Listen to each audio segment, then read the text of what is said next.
Onward to our next section, to take a gander at diagnostic tests. Every diagnostic test you perform as a physician needs to be taken with a grain of salt.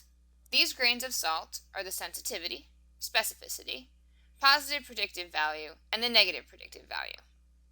You'll be expected to be able to calculate and manipulate these numbers on step 1, so mastering them is very important. First, let's review how to approach questions that deal with diagnostic tests. You should always start by drawing a 2x2 table comparing the test results with the actual presence of the disease as shown here. A true positive is when the test is positive and the subject has the disease of interest. A false positive is when the test is positive but the subject does not have the disease. A true negative is when the test is negative and the subject does not have the disease of interest. Finally, a false negative is when the test is negative but the subject actually has the disease. True positive and true negative tests are the correct results, whereas a false positive and false negative results are when the test is inaccurate. These turn up the incorrect result for the disease status of the patient. Why construct this table? It can be used to calculate sensitivity, specificity, positive predictive value, and negative predictive value. The sensitivity and specificity are parameters that describe the diagnostic test itself. Positive predictive value and negative predictive value, on the other hand, describe how to interpret the test result in a clinical situation. Sensitivity is the ability of a test to detect a disease when it is present. The sensitivity of a diagnostic test is defined as the proportion of all people with a disease who test positive, or the true positives, divided by the sum of the true positives and the false negatives. When is a highly sensitive test most useful? A test with high sensitivity is a great rule-out test. You can remember this with the mnemonic SNOUT. SN stands for sensitivity, and OUT stands for rule out. A value approaching 1 is desirable for ruling out a disease because it indicates a low false negative rate, this term in the denominator. If the sensitivity of a test is 1, the above equation shows that the false negatives must be equal to 0, and therefore all negative test results would be true negatives. Hence, a negative test result in a highly sensitive test rules out the possibility of having the disease. A diagnostic test with a high sensitivity is useful for screening diseases with low prevalence. For example, an ELISA is a test with high sensitivity, and thus it's a good rule-out test for a disease like HIV. In contrast, specificity is the ability of a test to indicate non-disease when the disease is not present. Specificity is defined as the proportion of all people without disease who test negative, or the true negatives, divided by the sum of the true negatives and the false positives. What is a test with high specificity good for? Ruling in disease. Remember it by using the mnemonic SPIN. SP is for specificity, and IN is for rule in. A specificity approaching 1 is desirable for ruling in disease and indicates a low false positive rate. If the specificity of a test is 1, the above equation shows that the false positives must be 0, and therefore all positive tests would be true positives. Hence, a positive test in a highly specific test confirms the presence of disease. A diagnostic test with high specificity is useful as a confirmatory test after a positive screening test. For example, a positive test result for HIV with ELISA should be confirmed with a highly specific test, such as a Western blot. This graph shows how you can shift the trade-off between sensitivity and specificity by adjusting the threshold for a positive test. This curve represents patients without disease, and this curve represents patients with disease. Let's go through 2 examples, a simpler example to grasp the concept, and then a more complex example to apply your knowledge. Okay, you are a medical student sent in to see a child with otitis media. Here's the patient's ear. As you look into your otoscope, you yourself, the clinical examiner, are a diagnostic test. You look at this eardrum, here's your view right here, and you see what looks like a reddish something. Is it earwax? Is it a hair? It looks kind of red. So you're not really sure. As a diagnostic test, you aren't sensitive, as in if the infection was there, would you know? Or specific. If there is some kind of disease going on, would you know that it's exactly otitis media or just some earwax? would you call earwax otitis media? Your sensitivity and specificity curves overlap big time. So the x-axis in this situation is the redness of the eardrum. You are really bad at this. You can barely tell an ear with otitis media from a normal ear. So you go to your attending, who laughs at you. Your attending looks at that ear for a mere 2 milliseconds and says right off the bat, it's otitis media, it's classic. This is what your attending's graph looks like. He is really good at this. It's easy to differentiate the patients with an ear infection from the healthy patients. Your attending is a sensitive diagnostic test because he can pick up the ear infection easily and specifically. He knows if it's earwax, a hair, or an infection. Let's move on to a new example. Let's say you're using systolic blood pressure to detect cases of hypertension. What is the range of normal systolic blood pressure? Ideally, less than 120.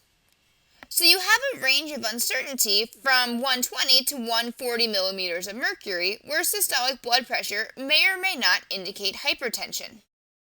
If you set the threshold low, you pick up all cases with no false negatives. So you have a sensitive test. But you also have lots of false positives, thus low specificity. If you set the threshold high, you exclude all patients without hypertension, so there are no false positives. And you have a specific test, but you have lots of false negatives, and therefore low sensitivity. If you set an intermediate threshold, you have a test that is balanced, both in terms of specificity and sensitivity, with some false positives and some false negatives. One way the boards like to test this concept is by showing you an operator curve, like this one. The y-axis will be sensitivity, and the x-axis will be 1 minus specificity. Which curve on the graph represents the most sensitive and specific diagnostic test? That's right, choice A. This test shows a sensitivity that rises quickly when specificity is close to 1. The test is able to distinguish well between disease and non-disease states. This curve has no predictive value. A medical student, for example. And D and E are distractors. Now we have more business with the 2x2 table. The positive predictive value is defined as the proportion of positive tests that are true positives, or the true positives divided by the true positives plus the false positives. It's the probability that a person actually has a disease given a positive test result. So when a patient asks what are the chances that they have the disease after receiving a positive test result, they're asking for the positive predictive value. On the other side of the coin, the negative predictive value is the proportion of negative test results that are true negatives, or the true negatives divided by the sum of false negatives and true negatives. It's the probability that a person actually is disease-free given a negative test result.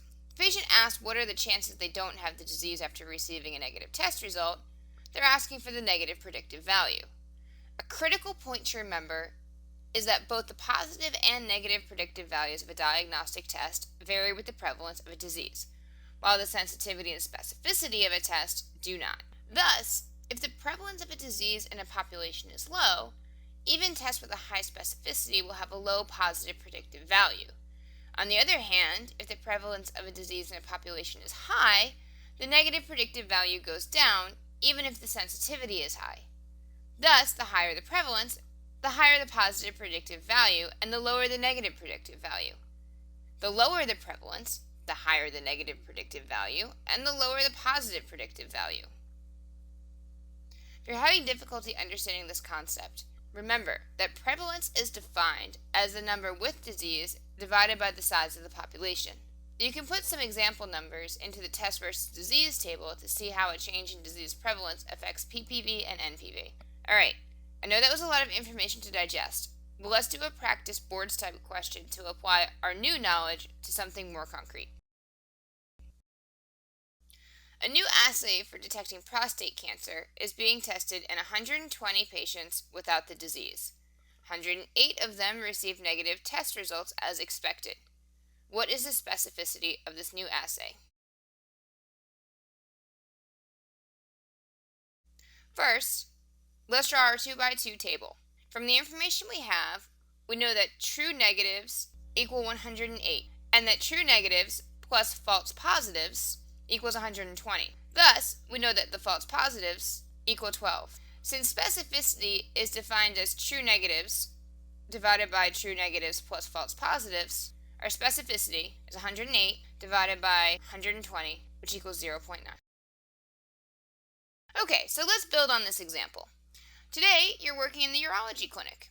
The first 5 patients have each read about the new assay online and want to be tested. Suppose none of the 5 patients have prostate cancer.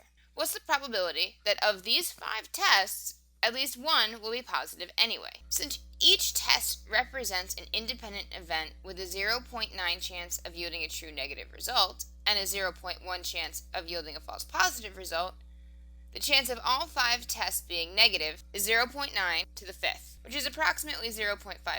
We want to know the probability of one or more of these 5 tests coming out positive, which is the same as asking for the probability that not all 5 tests come out negative, which is expressed as 1 minus 0.9 to the 5th, or 0.41.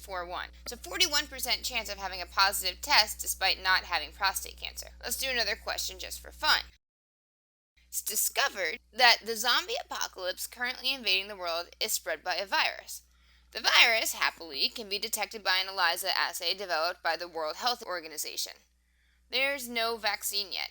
The outbreak started in China, and thus the virus has affected 10 times as many people in China as the United States. How are the sensitivity, the specificity, and the positive predictive value and the negative predictive value affected by these facts? So let's think this through together. The sensitivity and specificity are not changed by the disease prevalence because they are inherent to the test itself.